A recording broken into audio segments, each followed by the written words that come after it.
দোকানের মতো মোমো বানাতে চান তো আমার এই রেসিপিটা দেখে নিন, আর আমার মতো করে আপনারাও বাড়িতে বানান। আর ভরপুর মাংস দিয়ে খুব ভালো করে মোমোটাকে বানিয়ে নিন। তো তার জন্য আমি এখানে কয়েকটা সলিড পিস মাংস নিয়ে নিয়েছি, আর ছুরির দ্বারায় খুব ভালো করে পিস পিস করে খুবই ছোট ছোট করে এটাকে কেটে নিতে হবে। আর আপনারা চাইলে কিন্তু এটাকে মিক্সচারে দিয়ে মিক্সচার করে নিতে পারেন, কিন্তু তার থেকে এইভাবে ছোট ছোট পিস করে কেটে নেওয়াটাই ভালো হবে।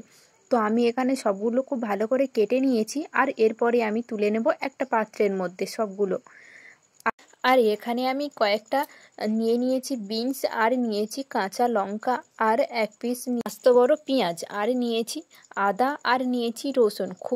সেগুলোকে আমি খুব ছোট ছোট করে কেটে নিয়েছি। আর হ্যাঁ, আদা আর রসুনটা আপনারা কিন্তু এটাকে শিলে কিংবা মিক্সচারে এটাকে ব্লেন্ড করে নেবেন না, এটাকে ছোট ছোট করে কুচি কুচি করে কেটে নিতে হবে। আমি গ্রেট জার দিয়ে কুচিয়ে করে নিয়েছি। আর এখানে আমি সবগুলো মাংসের মধ্যে দিয়ে দিয়েছি, আর দিয়েছি ভিনিগার, আর দেব সয়া সস।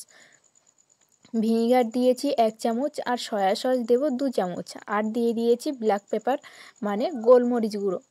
এখানে গোলমরিচ গুঁড়োটা দিয়ে আর আমি স্বাদ মতো লবণ দিয়ে দেব। দিয়ে খুব ভালো করে হাতের সাহায্যে চেপে চেপে এটাকে মাখতে হবে। আর দোকানের মতো বানাতে গেলে আমার মতো এইভাবে বানাবেন, পুরো দোকানের মতোই হবে। আর দোকানেতে কিনে খাওয়ার থেকে আমার মনে হয় বাড়ি থেকে বানিয়ে খাওয়া খুবই ভালো, আর খুবই সুস্বাদুও হবে এখানে বানাবেন। আর মাংসটাও আপনাদের মনের মতো করে দিয়ে বানাতে পারবেন। আর এখানে আমি ওটাকে খুব ভালো করে ব্লেন্ড করে নিয়ে ঢাকা দিয়ে রেখে দিয়েছি। এরপরে একটা জায়গা নিয়েছি, তার মধ্যে এক বাটি ময়দা আর হাফ বাটি ময়দা দিয়েছি, আর দিয়েছি 2 চামচের মতো কর্নফ্লাওয়ার, আর দেব স্বাদ মতো লবণ, আর দেব অল্প একটু সাদা তেল। দিয়ে খুব ভালো করে এটাকে আমি মেখে নেব। হাত দিয়ে এইভাবে কিছুক্ষণ সময় দিয়ে মেখে নেব। আর একটা জায়গাতে নিয়ে নেব নর্মাল জলটা দিয়ে খুবই অল্প অল্প করে জল দিয়ে এটাকে মাখতে হবে। খুব বেশি জল দিয়ে দিলে আবার এটাকে আলগা হয়ে যেতে পারে। তো তার জন্য আমি অল্প অল্প করে জল দিয়ে এটাকে আমি খুব ভালো করে একটা ডো বানিয়ে নেব। আর ডোটা বানিয়ে 10 মিনিটের মতো ঢাকা দিয়ে আমি রেখে দেব।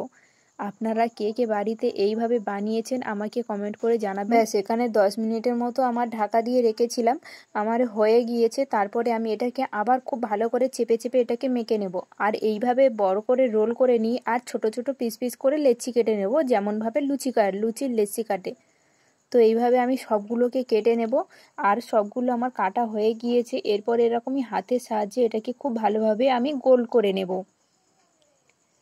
সবগুলো তো গোল্ড হয়ে গেছে। এরপরে আমি এখানে নিয়ে নিয়েছি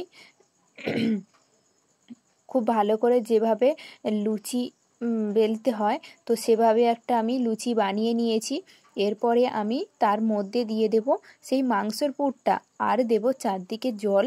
ব্যাস, চারদিকে জল দিয়ে নিয়েছি। এরপরে যেভাবে নারকোল পিঠে বানাই আমি আগে সেভাবেই শেপটা দেব, তারপরে মোমোর শেপটা দেবো।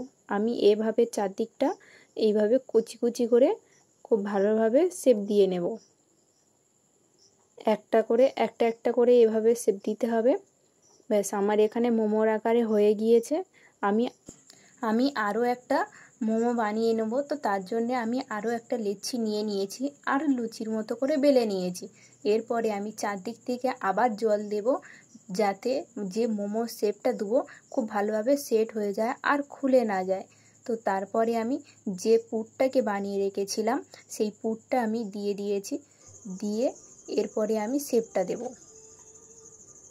এইভাবে একটা একটা করে খুব ঘন ঘন একটা কুচি টাইপের করে নিতে হবে। আমি যেভাবে মুড়ছি আপনারা এইভাবেই বানাবেন। এইভাবে আমি সবগুলোকে শেপ দিয়ে নেব। প্রায় সবটা হয়ে গিয়েছে। এইভাবে আমি সবগুলো বাকি যা আছে সেগুলোকেও আমি বানিয়ে নেব। একদম মোমোর শেপ দেওয়া হয়ে গিয়েছে। ব্যাস, আমার এখানে আমি সবগুলোকে বানিয়ে নিয়েছি। এরপরে আমি এটাকে সেদ্ধ করতে দেব। আমার যেহেতু সেদ্ধর যে ঝুড়িটা হয় সেই ঝুড়িটা আছে, আমি ভাবলাম না পুরনো স্টাইলেই বানাবো, আমাদের যেহেতু হাঁড়িটাও আছে। তো আমি তার জন্যে আমাদের যে ঝুড়ি ঝুড়ি করে কাটা একটা হাঁড়ি আছে পিঠে সিদ্ধ করতো আগে করার দিনে, তো আমি সেই হাঁড়িটাই ব্যবহার করেছি। আর একটা পাত্রের মধ্যে জল দিয়েছি। জলটা গরম হয়ে যাওয়ার পর আমি মোমোগুলোকে হাঁড়ির মধ্যে সাজিয়ে নিয়েছি। আর হ্যাঁ, দেওয়ার আগে কিন্তু হাঁড়ির খোলটাকে খুব ভালোভাবে তেল দিয়ে ব্রাশ করে নিতে হবে। 15 থেকে 20 মিনিটের মতো আমি খুব ভালোভাবে জাল দিয়ে নিয়েছি। আর মোমোগুলো খুব ভালোভাবে সেদ্ধ হয়ে গেলে আমি এইভাবে ডেকোরেশন করে নিয়েছি। আমার রেসিপিটা কেমন হয়েছে আপনারা ঝটপট করে কমেন্ট করে দিন। আর আমার চ্যানেলে যদি নতুন হয়ে থাকে ঝটপট সাবস্ক্রাইবটা করে দিন নিত্য নতুন ভিডিও আগে পাওয়ার জন্য। আমি এখানে টমেটো কেচাপ দিয়ে সার্ভ করেছি।